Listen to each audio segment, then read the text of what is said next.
Guys, so may binili tayo yung TNWA 37.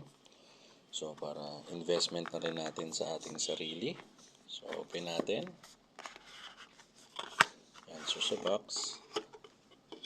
Yan, may kasama na siya. Ito yung mismong item.